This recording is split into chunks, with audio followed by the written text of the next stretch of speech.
嚟咗紅磚圍，帶佢哋嚟食下午茶。呢個車位嚟啊，不過擋住個門口，唔理佢啦。佢話照拍啦，我啲鬼佬都喺度啦，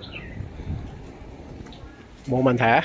擋住門口，後邊要留條罅俾佢。反而我頭先拍埋佢，反而又鬧我，前後俾人走。OK， 到咗紅磚屋，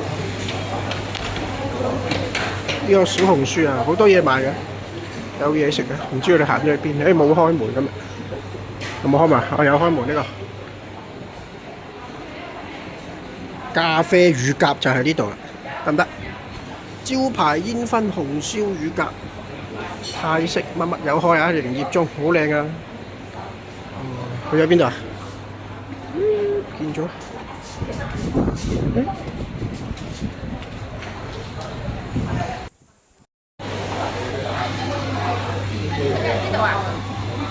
一邊啊！喂，歐洲食，話比土耳其更加土耳其，原來就喺附近錦上路。錦上路歐式餐廳食呢個咖啡加乳鴿，比土耳其更加土耳其。啊！呢度先係歐洲小鎮，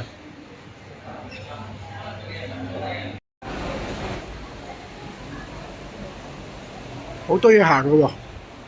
地方你話好大唔係嘅，咁啊都舒服嘅，有晒頂嘅，好多古靈精怪嘢，衣服、鞋襪、首飾。